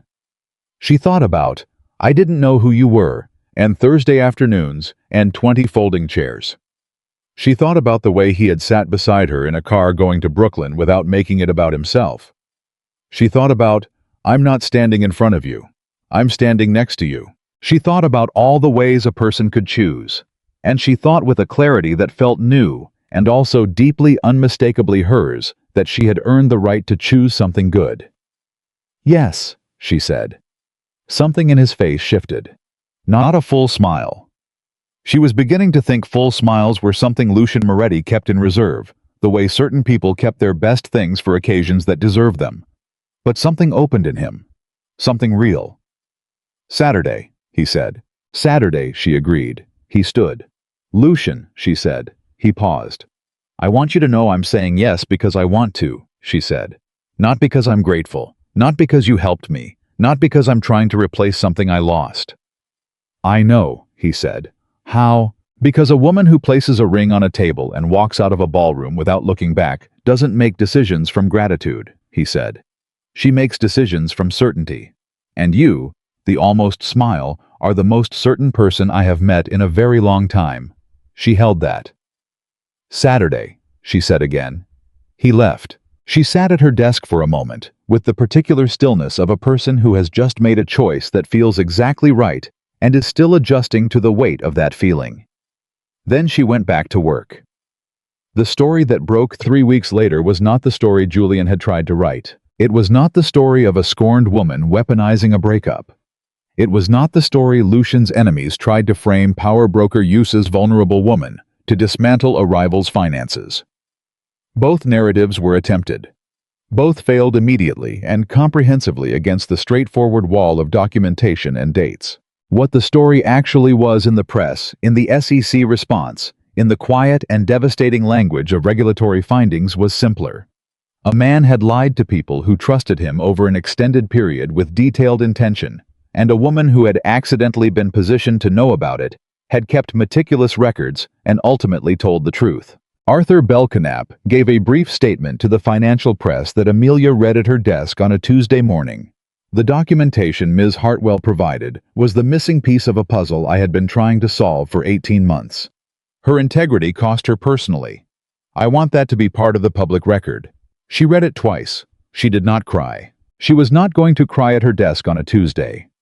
She was, however, going to sit very still for a moment and acknowledge that being seen clearly by someone who had no reason to see her clearly was a gift she had not expected and did not take for granted. Julian's attorney issued the statement she had anticipated: careful positioning, emphasizing cooperation with the investigation, avoiding the word fraud in favor of reporting inconsistencies.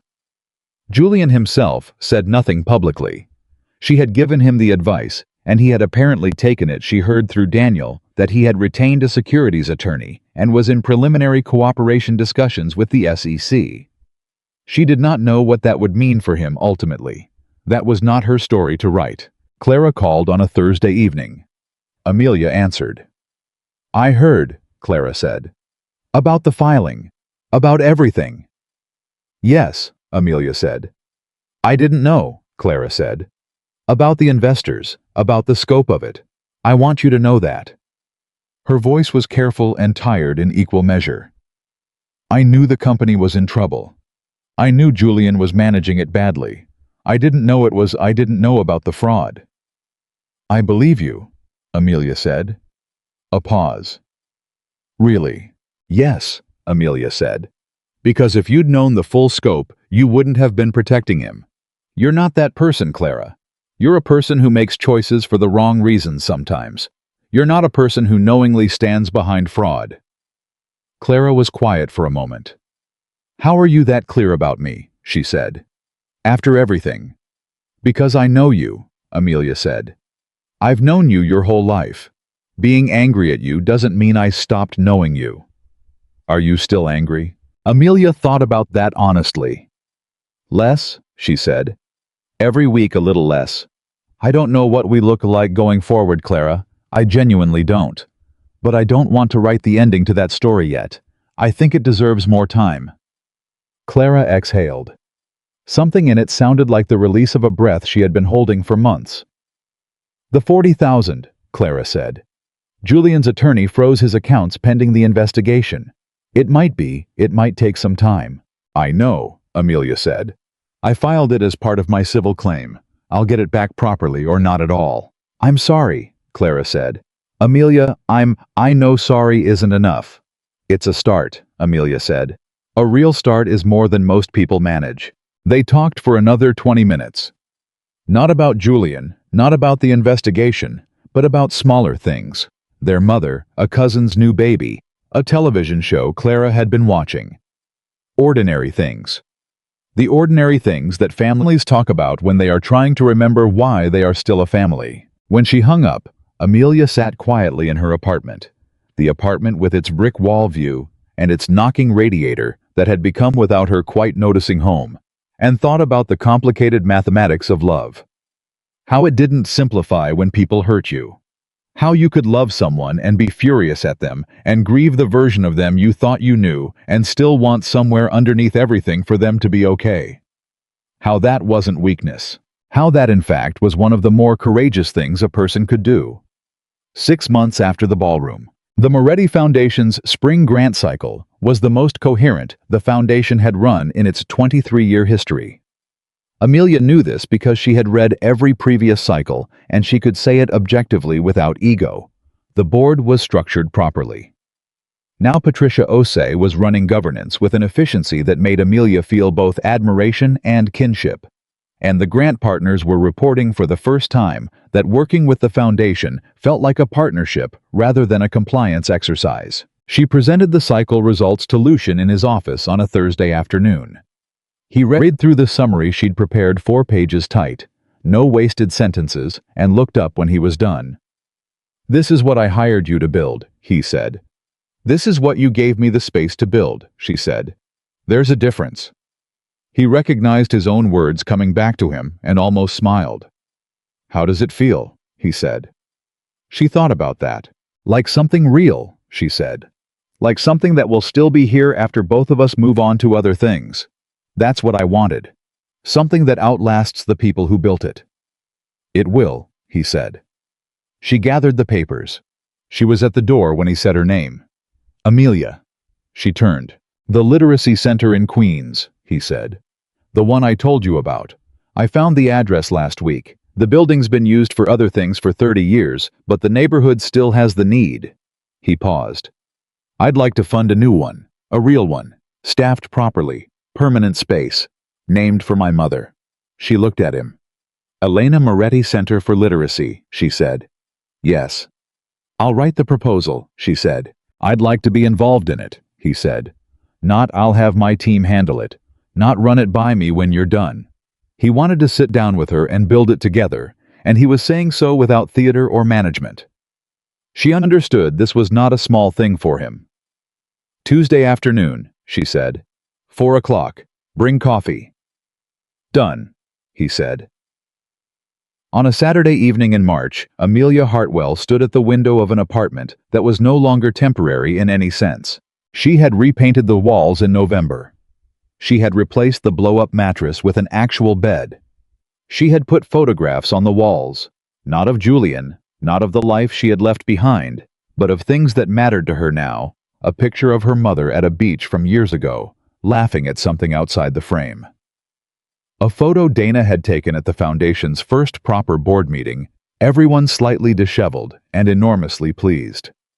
A print of a painting she had loved for years and never bought because Julian had said it didn't go with the aesthetic of their theoretical future home. She had bought it 6 weeks after moving in. It went with everything. Her phone was on the kitchen table. In an hour, Lucian was picking her up for dinner, a real one, the third in 6 weeks, each one more honest than the last, each one covering more ground. They had talked about his father's expectations, and her mother's fears, and the loneliness of being the capable person in the room, and what it meant to spend years making yourself useful as a substitute for letting yourself be known. They had talked carefully and honestly about what they were to each other and what they might become. It was not a rescue story. She was clear about this. She was not a woman who had been saved. She was a woman who had saved herself, who had walked out of a ballroom with her dignity intact, who had rebuilt a career from scratch in 6 weeks, who had kept copies of documents she didn't know she'd need, and then used them to tell a truth that $19 million and 7 investors had been waiting 18 months to hear. Lucian had been beside her during that. Not in front, not behind. Beside. and that the besideness of him was what she was choosing. Not the power, not the protection, not the name that made Julian Whitmore go quiet. The man who brought a coat out to a sidewalk because it was 40 degrees and asked if she was brave or numb and genuinely wanted to know the answer. The man who had stood in her office doorway for 2 months saying exactly what he meant and never one word more than that. The man who wanted to build a literacy center named for his mother and wanted to do it with her. Her phone buzzed. Lucian 5 minutes away. She picked up her bag. She looked around the apartment one more time at the painting she had always wanted, the photographs of people she loved, the radiator that still knocked like it had something to say.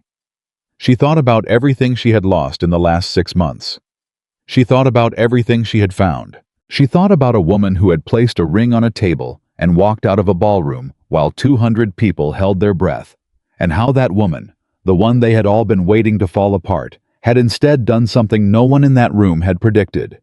She had chosen herself, completely, deliberately, with full knowledge of what she was putting down and full intention about what she was picking up. She walked to the door. She opened it. And Amelia Hartwell, not someone's fiancé, not someone's sister, not someone's managed variable, not the woman who had been betrayed, stepped out into her own life on her own terms, with her eyes wide open and her head exactly where it had always belonged.